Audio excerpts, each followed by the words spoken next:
ప్రార్థన చేసుకున్నామండి. ప్రియా పరలోకమందున్న మా తండ్రి, ఈరోజు మేమంతా కూడా ఈ విధంగా కూర్చుని మీ యొక్క జ్ఞానమైన మాటలను ధ్యానించడానికి, నేర్చుకోవడానికి ఇచ్చిన కృపగా మీకే స్తోత్రం తండ్రి. మీ యొక్క మాటలను మీ పిల్లలకు వివరించి చెప్పడానికి తగిన సమయోచితమైన జ్ఞానాన్ని నాకు దయచేయండి. అదేవిధంగా విన్నవారు కూడా ఆ యొక్క వాక్యాన్ని గ్రహించి అని వాక్య ప్రకారంగా వారంతా జీవించి మీరున్న పరలోక రాజ్యానికి చేరుకునే విధంగా ఉండడానికి సహాయం చేయమని ప్రార్థన యేసు పరిశుద్ధ నామములో అడిగి వేడుకొనుచున్నాము తండ్రి. ఆమేన్. ఈరోజు మనం చెప్పుకునే పాఠం పేరు ఎవరు త్రవ్విన గుంటలో వారే పడుదురా.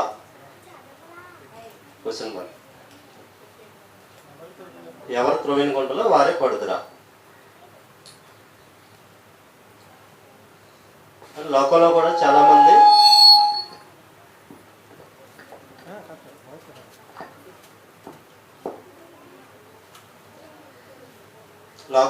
చాలా మంది అంటుంటారండి ఈ మాట. వాడు తవ్విన గుంటలో వాడే పడ్డాడు, వాడు చేసిన పాపం వాడి నెత్తి మీదకి వచ్చింది అని చాలామంది చెప్తూ ఉంటారండి.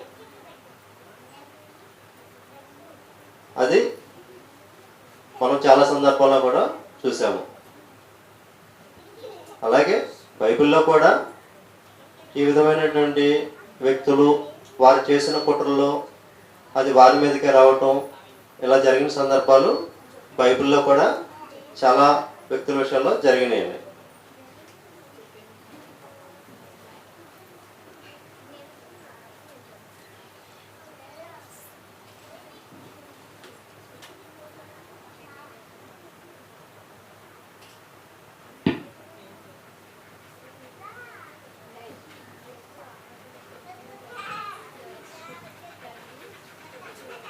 అదేవిధంగా భూమి మీద చేసే మనుషులు చాలా పనులు, చాలా కార్యక్రమాలు చేస్తూ ఉంటారండి. కొన్ని కార్యక్రమాలు, కొన్ని పనులు మనుషులు చూడకపోవచ్చు, కానీ దేవుడికి ప్రతిదీ కూడా దేవుడికి కనిపిస్తూ ఉంటుంది, దేవుడు చూస్తూ ఉంటాడండి. వాళ్ళు చేసే క్రియలు కానీ కార్యక్రమాలు కానీ దేవునికి ఇష్టంగా ఉంటే దేవుడు దాన్ని యాక్సెప్ట్ చేస్తాడు. దేవుడికి వారి ఆలోచనలు కానీ వారి క్రియలు కానీ వ్యతిరేకంగా ఉన్నాయనుకోండి, వారి యొక్క ఆ యొక్క ఆలోచనలు కానీ ఆ యొక్క క్రియలు కానీ దేవుడు భగ్నం చేస్తాడండి. అదేవిధంగా దేవుడు తనకి ఇష్టానుసారంగా తనను కనపరిచి మహింపరిచే తన యొక్క భక్తులను కానీ తన యొక్క పిల్లలను కానీ ఎప్పుడూ కూడా దేవుడు కాపాడుతూనే ఉంటాడు. అదేవిధంగా బైబిల్ గ్రంథంలో కూడా చాలామంది వ్యక్తులను వారు చేసిన కుట్రల్లో కానీ వారు త్రవ్వుకున్న గుంటలో వారే పడ్డ సందర్భాలు చాలా ఉన్నాయండి. అలా కొంతమంది వ్యక్తుల గురించి మనం చూస్తే కనుక, మొదటిగా సౌలు గారిని కనుక చూస్తే, సౌలు గారి గురించి మీ అందరికీ తెలుసండి. సౌలు గారు ఎవరండి? ఇశ్రాయేలీయులకి మొట్టమొదటి రాజు. దేవుడు సౌలుని ఇశ్రాయేలు మీద రాజుగా నిర్ణయించి సమూయేలు గారి చేత రాజుగా అభిషేకిస్తాడండి. కానీ సౌలు దేవుడిచ్చిన ఆ యొక్క గౌరవాన్ని కాపాడుకోలేకపోతాడండి, నిలబెట్టుకోలేకపోతాడు. నిలబెట్టుకోకపోవడమే కాకుండా దావీదు గారి మీద పగబట్టి దావీదు గారిని చంపాలని అనుకుంటాడండి. మరి దావీదు గారు ఏ నేరం చేశారని సౌలు దావీదుని చంపాలనుకుంటాడండి? దావీదు ఏం తప్పు చేశాడండి? దావీదు గారు ఏ విధమైన తప్పు కానీ ఏ విధమైన నేరం కానీ ఏ విషయంలో కూడా దావీదు తప్పు చేసినట్లుగా మనకి బైబిల్లో కనిపించదండి. దావీదు గారు దేవుని దృష్టిలో యథార్థవంతులుగా ఉంటాడు. అలాంటి దావీదు గారిని చంపాలని చెప్పి సౌలు అనేక సందర్భాలలో దావీదుని చంపాలని చెప్పేసి అనేక మార్లు ప్రయత్నిస్తాడండి. ఎన్నిసార్లు ప్రయత్నించినా సరే దావీదుని చంపగలిగాడండి సౌలు? చంపలేకపోయాడు. మరి అన్నిసార్లు కూడా సౌలుని ఎవరు కాపాడారండి? దావీదుని ఎవరు కాపాడారు? సౌలు చేతిలో నుంచి దేవుడే కాపాడాడండి. ఒకసారి వీణ వాయిస్తున్నప్పుడు తన చేతిలో ఉన్న ఈటెను విసిరి చంపాలనుకుంటాడు. అదేవిధంగా అడవిలోకి పారిపోయినప్పుడు కూడా దావీదు గారు సౌలు వెంబడించి చంపాలని ఒకసారి కదండి చాలాసార్లు ప్రయత్నిస్తాడు. కానీ చివరికి ఏం జరుగుతుందండి? ఫిలిస్తీయులతో యుద్ధం జరిగినప్పుడు సౌలు ఆ ఫిలిస్తీయుల ముందు ఇశ్రాయేలు నిలవలేకపోతారు, పారిపోతారండి. అప్పుడు ఫిలిస్తీయుల చేతిలో యుద్ధంలో సౌలు తానే మరణం అవుతాడండి. ఈ విధంగా సౌలు ఎవరినైతే చంపాలనుకుంటే ఎలా అయితే దావీదు కోసం గుంట త్రవ్వుతాడో తాను తవ్విన గుంటలో ఆయనే పడిపోతాడండి. ఈ విధంగా తను చేసిన కుట్ర తన మీదకే రావడానికి కారణం ఎవరండి?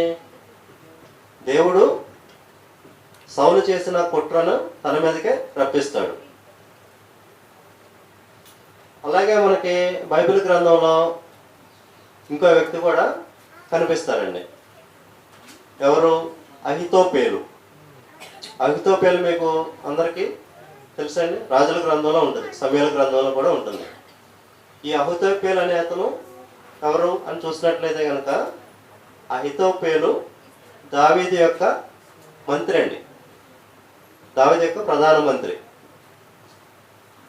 అబ్షాలోము దావీదు మీద తిరుగుబాటు చేసి తను సపరేట్గా రాజు అవ్వాలని చెప్పేసి దావీదు మీద కుట్ర చేసినప్పుడు ఈ అహితోపేలు అనే వ్యక్తి అబ్షాలోముతో కలిసి దావీదుని చంపడానికి మంచి ఉపాయం చెప్తాడండి. అదొకసారి మనం బైబిల్లో కూడా చూద్దామండి. 2వ సమూయేలు గ్రంథం 17వ అధ్యాయం 14వ వచనం చూడండి.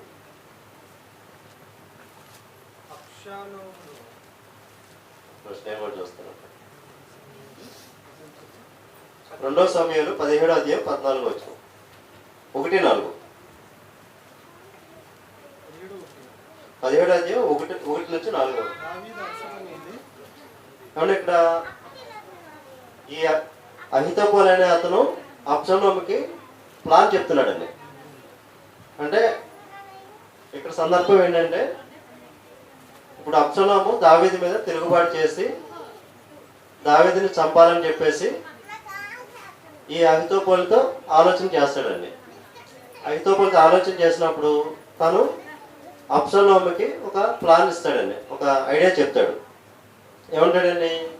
చదవండి. దావీదు అలసటను ఉంది, బలహీనంగా అన్నాడు కనుక నేను అతని మీద పడి అతనిని బెదిరించిన ఎడల అతని ఎదురున్న జనులందరూ పారిపోదురు, రాజును మాత్రం హతము చేసి జనులందరినీ నీ తట్టు త్రిప్పిదను. నీవు వెతుకు మనిషిని నేను పట్టుకొనగా జనులందరూ వచ్చి నీతో సమాధాన పడుదురు. నీ చిత్తమైతే నేను 12,000 మందిని ఏర్పరచుకుని పోయి ఈ రాత్రి దావీదుని తరిమి పట్టుకుందునని అహితోపేలు అబ్షాలోముతో చెప్పగా ఈ బోధ అబ్షాలోముకును ఇశ్రాయేలు వారి పెద్దలకు అందరికీ యుక్తముగా తోచెను.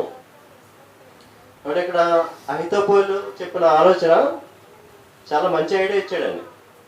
బైబిల్లో కూడా రాయబడి ఉంటుంది. ఆ కాలంలో అహితోపేలు చెప్పిన ఏ ఆలోచన అయినా సరే చాలా పర్ఫెక్ట్గా ఉంటుందని చెప్పేసి బైబిల్లో ఒక చోట రాయించడం జరుగుతుందండి. మంచి ఐడియా, మంచి ప్లానే వేశాడు. కానీ ఇది జరుగుద్దండి? జరగదు. అబ్షాలోము అహితోపేలు చెప్పిన ఆలోచన కాకుండా దావీదు స్నేహితుడైన హుషై అని చెప్పేసి ఇంకొక ఐడియా వేస్తాడు. ఇద్దరు కూడా దావీదుని చంపడానికి ఒక ఆలోచన చెప్తారు. కానీ అహితోపేలు ఆలోచన చెప్పిన అబ్షాలోము జరిగించకుండా హుషై చెప్పిన ఆలోచన చెప్పిన వేరే రకంగా అతను యుద్ధాన్ని జరిగిస్తాడు. అప్పుడు ఈ అహితోపేలు తాను చెప్పిన ఆలోచన జరగకపోవడం చేసి సరే జరగకపోతే జరగకపోయిందిలే అని చెప్పేసి అనుకోవాలి కదండి. తర్వాత ఏం చేస్తాడు? 17:23లో చూడండి. అహితోపేలు తాను చెప్పిన ఆలోచన జరగకపోవడం చూచి గాడిదకు గంత కట్టి ఎక్కి తన ఊరినున్న తన ఇంటికి పోయి తన ఇల్లు చక్కబెట్టుకుని ఉరిపేసుకుని చనిపోయాను. ఏమండి, చివరికి అతను ఏం చేశాడండి? నేను చెప్పిన ఐడియా ప్రకారం ఇక్కడ జరగలేదు, అంతా కూడా ప్లాన్ అంతా మారిపోయిందని చెప్పేసి డిసప్పాయింట్ అయిపోయి ఇంటికి వెళ్ళి ఉరేసుకుని చనిపోతాడండి. ఇక్కడ ఏమైందండి? తాను ఏదైతే ఒక ప్లాన్ వేశాడో, ఏదైతే ఒక కుట్ర పన్నాగం పన్నాడో, అది చివరికి ఏమైందండి? తన మీదకే వచ్చింది. ఇది కూడా జరిగించింది దేవుడే. ఈ విధంగా అహితోపేలు కూడా తాను ఏ విధమైనటువంటి దావీదు మీద కుట్ర చేశాడో ఆ కుట్ర తన మీదకే రావడం అనేది జరిగింది. అలాగే అబ్షలోం కూడా, అబ్షలోం ఏం చేశాడండి?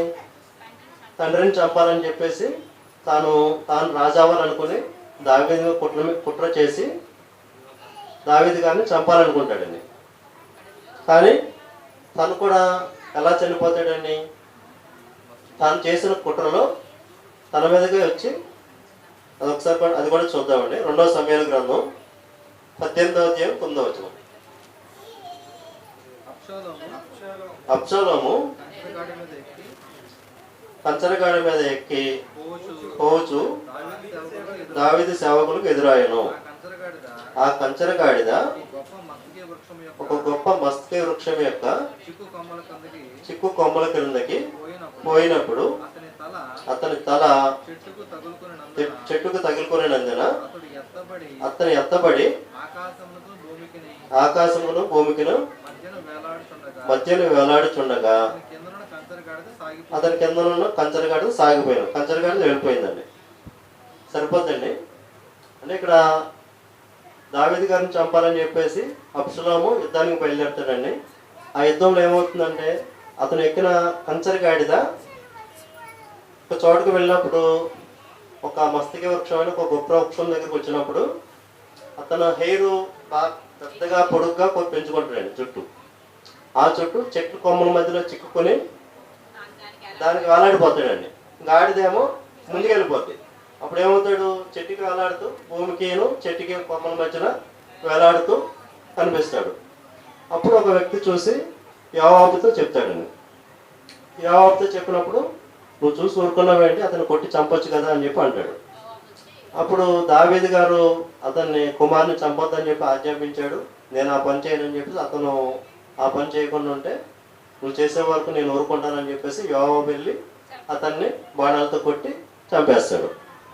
ఈ విధంగా అబ్షలోము ఎలా అయితే కనుక దావీదు గారిని చంపాలని చెప్పేసి ఒక కుట్ర చేశాడో, ఆ కుట్ర దేవుడు ఏం చేశాడండి? తన మీదకి వచ్చేలాగా చేసి తన మీదకే ఆ యొక్క కుట్ర తన తొమ్మిది గుండెలో తనే పడేలా చేశాడండి. అలాగే మనం బైబిల్ గ్రంథంలో చూసినట్లయితే కనుక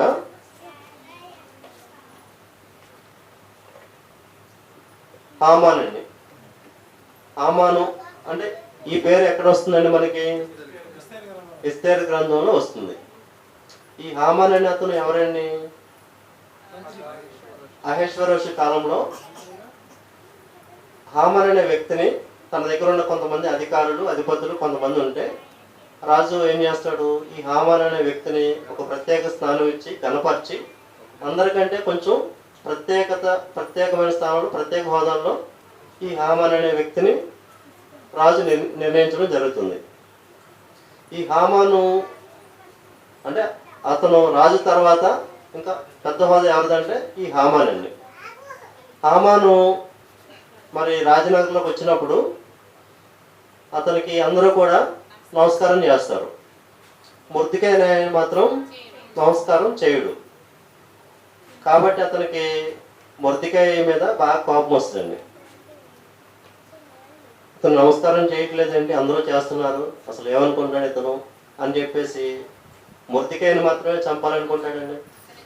మొర్దెకైని చంపడం చాలా చిన్న విషయము, మొర్దికైని మాత్రమే కాదు, మొర్దికైతో పాటు యోధ జనాంగాన్ని అందరినీ కూడా చంపాలని చెప్పేసి అతను ఒక పెద్ద ప్లాన్ వేస్తాడండి. ప్లాన్ వేసినప్పుడు అప్పుడు మొర్దికైని చంపాలని చెప్పేసి ఇతను ఏం చేస్తాడండి, తన ఫ్రెండ్స్తో ఇంటికాడ అందరితో కూడా చర్చించి, ఈ మొర్దికైన అతను నాకు నమస్కరించట్లేదు, నాకు మొక్కట్లేదు, కాబట్టి ఇతనికి నేను చేయాలని చెప్పేసి తన భార్యతో తన స్నేహితులతో ఆలోచన చేసినప్పుడు వాళ్ళేం సలహా ఇస్తారండి, ఒక పని చేయ, నువ్వు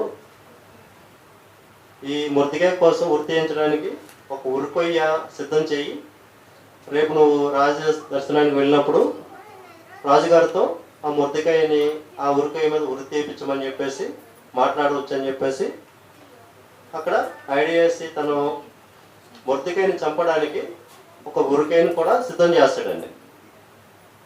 చివరికి ఏమవుతుందండి, అదే ఉరికొయ్య మీద ఈ హామాన్నే రాజుగారు ఉరి తీయిస్తారండి. మొర్దికైకి ఏర్పాటు చేసిన ఆ యొక్క ఉరికొయ్య మీద ఈ హామాను చివరికి ఉరి తీయబడతాడు. ఈ విధంగా హామాను త్రాను త్రవ్విన గుంటలో అతనే పడ్డట్టుగా మనకి ఇక్కడ అర్థమవుతుందండి. అలా మనకి బైబిల్లో చూసినట్లయితే కనుక చాలామంది వ్యక్తులు మనకు కనిపిస్తారండి.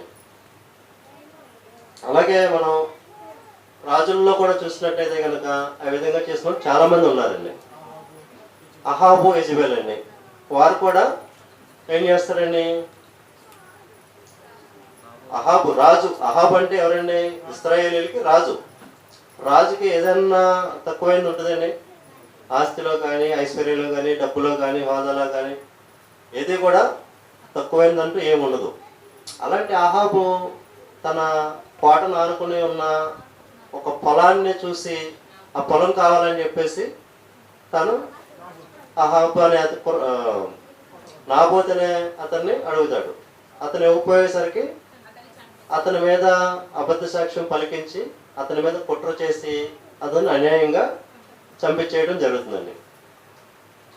మరి ఇక్కడ నాబోతుని అన్యాయంగా చంపించేసినప్పుడు రాజు కాబట్టి తన చేతిలో అధికారం ఉంది, బలం ఉంది కాబట్టి నాబోతుని చంపించేశాడు. కానీ ఇదంతా కూడా ఎవరు చూస్తున్నారండి, ఇదంతా కూడా దేవుడు చూస్తున్నాడు. ఇప్పుడు అహాబు చేసిన ఈ యొక్క పని దేవుని దృష్టికి ఎలా ఉందండి, దేవుని దృష్టికి అనుకూలంగా ఉందా, ఇష్టంగా ఉందా దేవుని దృష్టికి? దేవుడు అహాబు చేసిన పని, అహాబు చాలా మంచి పని చేశాడు, చాలా మంచి గొప్ప పని చేశాడు అని చెప్పేసి దేవుడు ఎప్పుడన్నా అనుకున్నాడండి? దేవుని దృష్టికి అది ప్రతికూలంగా ఉంది కాబట్టే తను చేసిన ఆ యొక్క క్రియలో చొప్పున తనకి ప్రతిదండన అనేది దేవుడు తర్వాత జరుగుతుందా లేదండి? జరిగించాడు.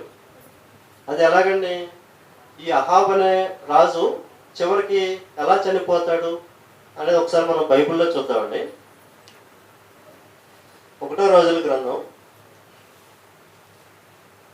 22వ అధ్యాయం 30వ వచనం.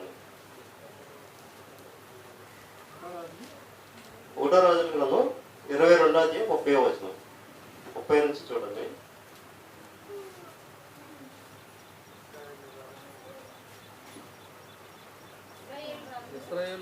ఇశ్రాయేలు రాజు అంటే అహాబ్ అండి. ఇక్కడ నాబోతుని చంపించేసిన తర్వాత కొంతకాలం గడిచిన తర్వాత జరిగిన సంఘటన అండి ఇది. ఇశ్రాయేలు రాజు, నేను మారువేషం వేసుకుని యుద్ధంలో ప్రవేశించదును, నీవైతే నీ వస్త్రము ధరించుకుని ప్రవేశించమని యెహోషాపాతుతో చెప్పి మారువేషము వేసుకొని యుద్ధంలో ప్రవేశించను. అంటే ఇక్కడ సిరియా రాజుతో వీళ్ళు యుద్ధానికి బయలుదేరతారండి. యుద్ధానికి బయలుదేరినప్పుడు ఈయన ఏం చేస్తాడు, ఈయనతో పాటు యోధారాజును కూడా కలుపుకొని ఇద్దరు కలిసి సిరియా మీద యుద్ధానికి బయలుదేరతారండి. యోధారాజు పేరు ఏంటండి, యెహోషాపాతు అనే రాజు మంచి భక్తిపరుడు అండి, దేవుని యందు భయభక్తులు కలవాడు, మంచివాడు. అప్పుడు సిరియా వాళ్ళు ఏమనుకుంటారండి, మీరు ఎవరితో కూడా అల్పులతో కానీ అదుములతో కానీ ఎవరితో కూడా చిన్న చిన్న వాళ్ళతో ఎవరితో పోట్లాడవద్దు, ఇశ్రాయేల్ రాజునే మీరు టార్గెట్ చేయండి అని చెప్పేసి ముందుగానే అనుకుని యుద్ధానికి బయలుదేరుతారు. అప్పుడు ఏమవుతుందంటే తర్వాత చూడండి, సిరియా రాజు తన రథముల మీద అధికారులైన 32 అధిపతులను పిలిపించి అల్పులతోనైనను గనులతోనైనను మీరు పోట్లాడవద్దు, ఇశ్రాయేలు రాజుతో మాత్రమే పోట్లాడుడని ఆజ్ఞ ఇచ్చి ఉండగా. ఇక్కడ ఏంటంటే, ఇక్కడ ఇశ్రాయేల్ రాజే మన టార్గెట్, మీరు అతని మీదే మీరు యుద్ధం చేయండి అని చెప్పేసి ఇక్కడ వాళ్ళకి ఒక డైరెక్షన్ ఇవ్వడం జరుగుతుందండి. తర్వాత అండి, రథాధిపతులు యెహోషాపాతును చూచి ఇతడే ఇశ్రాయేలు రాజు అనుకుని అతనితో పోట్లాడుటకు అతని మీదకి వచ్చారు. యెహోషాపాతు కేకలు వేయగా రథాధిపతులు అతడు ఇశ్రాయేలు రాజు కానట్టు గుర్తుపట్టి అతని తరమట మానేది. మొదటిగా యెహోషాపాతు ఇశ్రాయేలు రాజు అనుకుని అతని మీదకి వస్తారండి. తర్వాత అతను కేకలు వేయగా చూసి ఇతను ఇశ్రాయేల్ రాజు కాదు అని చెప్పేసి అతని తరంలో మానేస్తాడండి. తర్వాత ఏం జరుగుతుందంటే, పిమ్మట ఒక్కడు విల్లు తీసి గురి చూడకే విడువగా అది ఇశ్రాయేలు రాజుకు కవచపు కీలు మధ్య తగిలెను గనుక అతడు నాకు గాయమైనది, రథము తిప్పి సైన్యంలో నుండి నన్ను అవతలకు తీసుకుని పొమ్మని తన సారథితో చెప్పాను. ఏమండి, ఇక్కడ ఏం జరుగుతుందండి, ఎవరో ఒకళ్ళు గురి చూడకుండా బాణం వేసాడండి. అంటే ఇప్పుడు నువ్వు కళ్ళు మూసుకుని బాణం వేస్తే ఎలా ఉంటుందో అలా జరిగిందండి. ఇక్కడ అతను ఏదో కూర్చోళ్ళ మామూలుగా ఏదో బాణం వేశాడు, అది కరెక్ట్గా ఇశ్రాయేలు రాజుకి కవచపు కీలు మధ్య తగిలింది. మరి ఇది ఎవరి ప్రణాళిక అండి? ఇశ్రాయేల్ రాజుకి ఎందుకు తగిలింది? ఎందుకంటే ఆ రాజు అతను చాలా పాపం చేశాడు, చాలా దుష్కార్యాలు, చాలా అన్యాయ పనులు చేశాడు.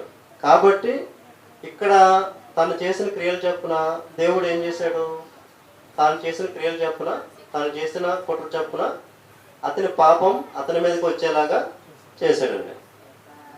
ఇప్పుడు ఏలియా గారు చెప్పినట్లుగా నాబోతు రక్తం ఎక్కడ కుక్కలు నాయకను నీ రక్తాన్ని కూడా అక్కడే కుక్కలు నాకుతాయి అని చెప్పేసి ఏలియా గారితో దేవుడు చెప్పించడం జరుగుతుందండి. సేమ్ ఇక్కడ కూడా అదే జరిగింది. అదే 38వ వచనం కూడా చదవండి. వేశ్యలు స్నానం చేయుచుండగా ఒకడు ఆ రథమును షోమ్రోను కొలంలో కడిగినప్పుడు యెహోవా సెలవిచ్చిన మాట చొప్పున కుక్కలు వచ్చి అతని రక్తమును నాకాను. సరిపోద్దండి. అందుకే ఇక్కడ దేవుడు చెప్పినట్టుగా సేమ్ అహాబుని ఎలా అయితే అహాబు రక్తాన్ని నాకుతాయో అదేవిధంగా ఇక్కడ అహాబు రక్తాన్ని కూడా కుక్కలు నాకడం అనేది జరిగింది. దేవుడు చెప్పిన ప్రకారం అతను చేసిన కుట్ర తన మీదకి వచ్చినట్టుగా దీన్ని బట్టి మనకు అర్థమవుతుందండి. అదేవిధంగా మనకి దానియేలు గారి విషయంలో కూడా అలాగే జరుగుతుందండి. బబులోను ప్రధానులు దావీదు గారి మీద కూడా ఒక కుట్ర చేస్తారండి. వాళ్ళు ఏం చేస్తారండి, ఒక రోజంతా కూడా రాజుకు తప్పితే ఎవరికి కూడా ప్రార్థన చేయకూడదు, నమస్కారం చేయకూడదు అని చెప్పేసి ఒక శాసనాన్ని తీసుకొస్తారండి. కానీ దానియేలు గారు ఆ శాసనాన్ని పట్టించుకోకుండా ప్రతిరోజు కూడా దేవుడికి ప్రార్థన చేయడం జరుగుతుంది. దీని విషయంలో ఈ ప్రధానులు ఏం చేస్తారండి, రాజు దగ్గరకు వచ్చి, ఇదిగో రాజా, మీరు ఒక శాసనాన్ని పుట్టించారు కదా, ఇది దానియేలు అనే అతను మీకు మొక్కుకుండా ప్రతిరోజు కూడా దేవుడికి మొక్కుతున్నాడు, మీ యొక్క శాసనాన్ని ధిక్కరించాడు అని చెప్పేసి రాజు మీద చెప్తే దానికి శిక్ష ఏంటండి, దానికి శిక్ష సింహాల బోన్లో పడవేయాలి. రాజు శాసనాన్ని ధిక్కరించిన వాడు సింహాల బోన్లో ఆ వ్యక్తిని పడవేయాలి. ఆ విధంగా దానియేలు గారి మీద వారు నింద మోపి దానియేలు గారిని సింహపు బోన్లోకి పంపిస్తారండి. మరి ఇక్కడ సింహాలు దానియేలు గారిని ఏం చేస్తాయండి, చంపేస్తాయా? ఏమి చేయవండి. ఒకసారి చూసుకుందామండి. దానియేలు గ్రంథం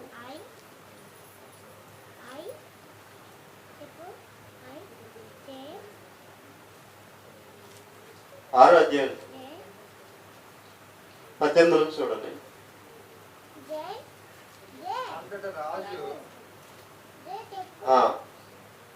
అంతటా రాజు తన నగరునకు వెళ్ళి ఆ రాత్రి అంతా ఉపవాసం ఉండి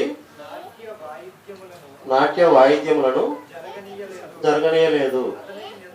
అతనికి నిద్ర పట్టకపోయాను.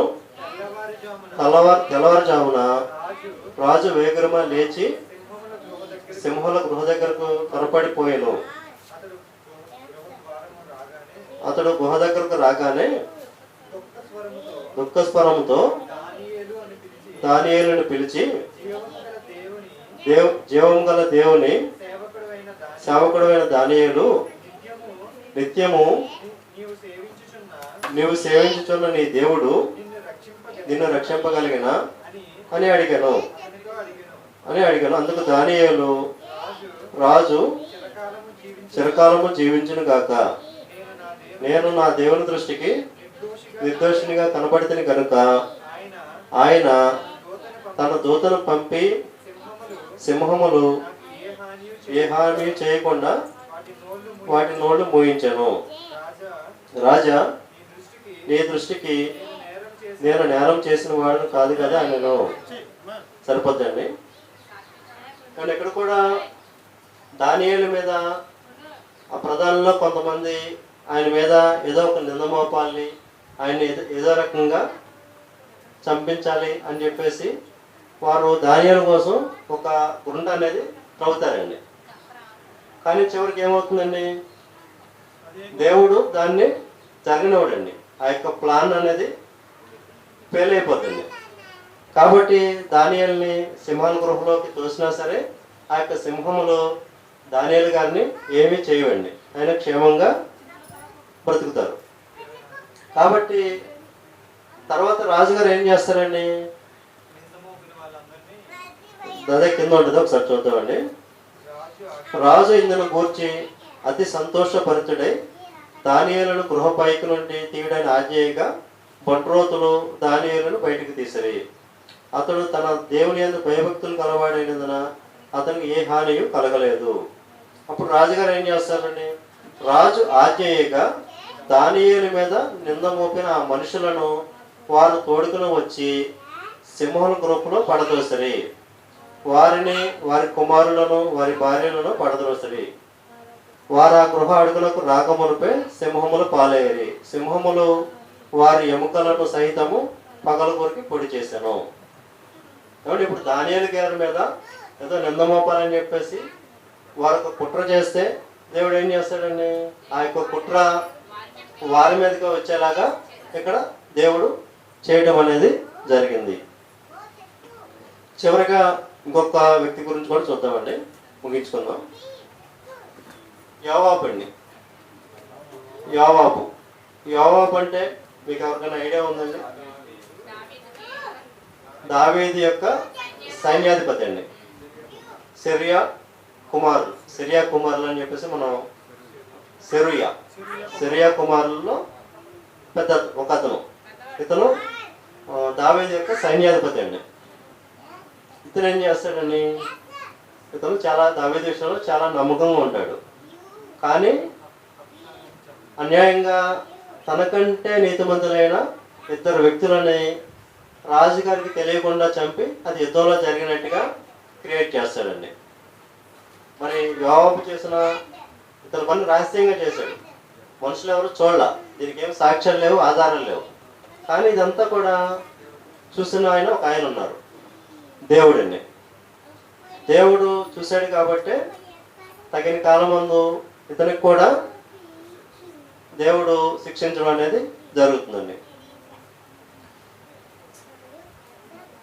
ఇతనికి కూడా శిక్ష ఎలా జరుగుతుందంటే కనుక, ఇప్పుడు బైబిల్లో మనం చూసినట్లయితే కనుక శిక్ష అనేది మనకి ఇప్పుడు సినిమాల్లో చూసినట్లుగా అప్పటికప్పుడు మనం చాలా సినిమాలు చూస్తుంటామండి. హీరోకి అప్పటికప్పుడు ఏదో ఒక స్పెషల్ పవరు మహిమ వచ్చి విలన్స్ని రౌడీలందరినీ కొట్టేసినట్టుగా ఏదో ఒక మ్యాజిక్ జరిగినట్టుగా చూపిస్తాడండి. కానీ సినిమాలో జరిగినట్టుగా ఇక్కడ జరగదండి. ఏదైనా సరే ఒక టైం ప్రకారం, ఒక సమయం ప్రకారం జరుగుతుంది.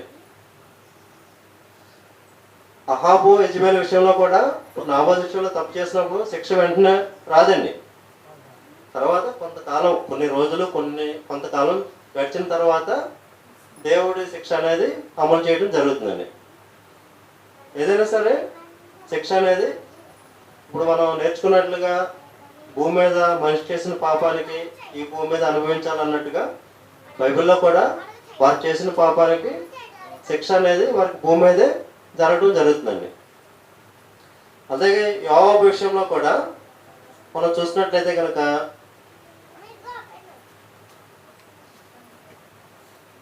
2వ రాజుల గ్రంథం అండి, 2వ అధ్యాయం 31-32 వచనాలండి.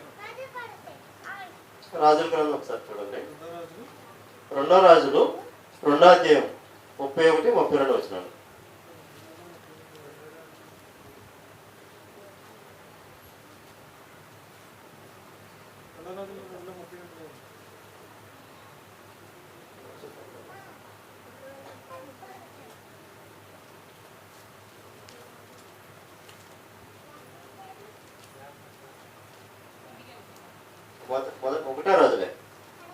ఒకటో రాజులు చూడండి.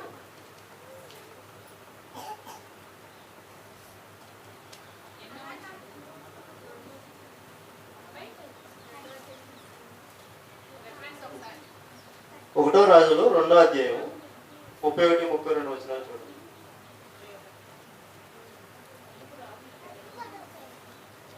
ఒకటో రాజులు కదా. అందుకు రాజు ఇట్లనెను, అతడు నీతో చెప్పినట్లుగా చేయుము. అతడు ధారపోసిన నిరపరాధుల రక్తము నా మటుకును నా తండ్రి కుటుంబం మటుకును పరిహారం చేయుటకై అతని చంపి పాతి పెట్టుము. తర్వాత పెట్టండి.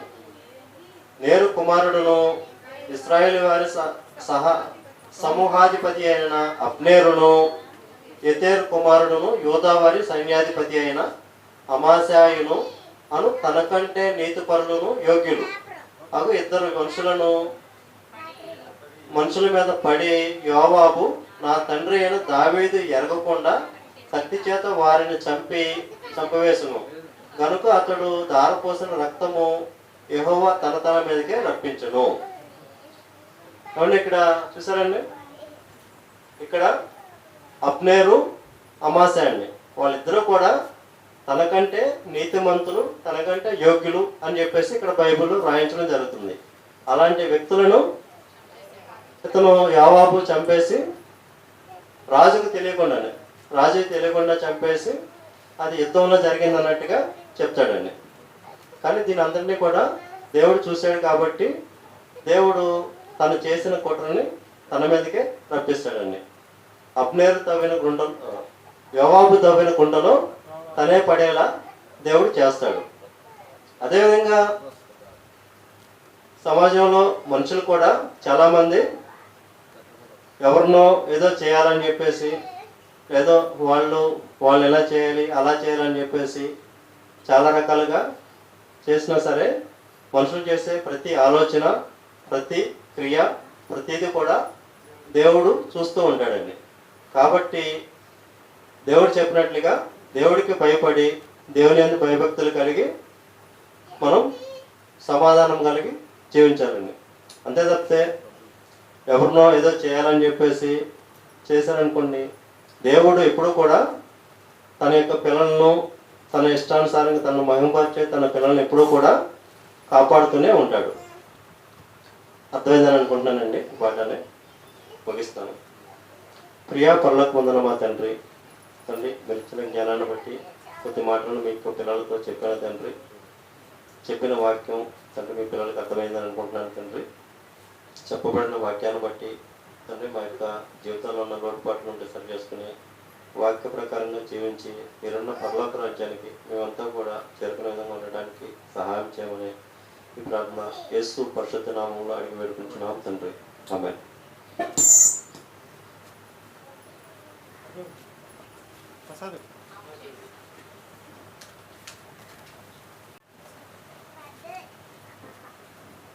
ప్రియ పరలోకమందున మా కన్న తండ్రి, ఈ మధ్యాహ్న కాల సమయంలో తండ్రి ఏ విధంగా తండ్రి ప్రార్థన చేయడానికి తండ్రి మీరు నాకు ఇచ్చిన అవకాశాన్ని బట్టి మీకే కృతజ్ఞతాస్తుతులు చెల్లిస్తున్నాను తండ్రి.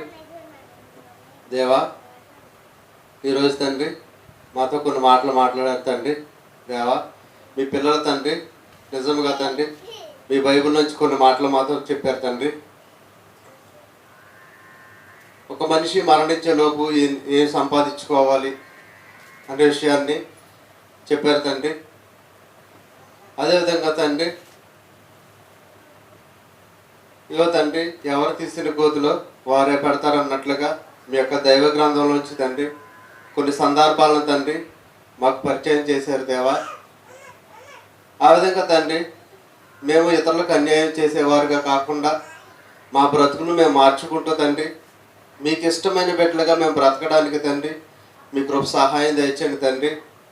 అయ్యా, ఒక ఆత్మ కూడా నశించిపోవడం మీకు ఇష్టం లేదు కాబట్టి తండ్రి దేవా, మాలో ఏమైనా లోటుపాట్లు ఉంటే తండ్రి మేము ఎప్పటికప్పుడు తండ్రి మీ యొక్క వాక్యంతో తండ్రి వాటిని శుద్ధి చేసుకుంటూ మీ నామంలో తండ్రి మీ పిల్లలతో తండ్రి మేము ఎదుగుతూ తండ్రి మీరున్న నిత్యరాజ్యంలోనికి మేము ప్రవేశించడానికి ఇక్కడ కూడిన ప్రతి ఒక్క బిడ్డకు కూడా తండ్రి అవకాశాన్ని ఇవ్వమని త్వరలో నన్ను క్రీస్తు ప్రభుల వారి పేరు అడిగి పెట్టుకుంటాం మా కన్న తండ్రి.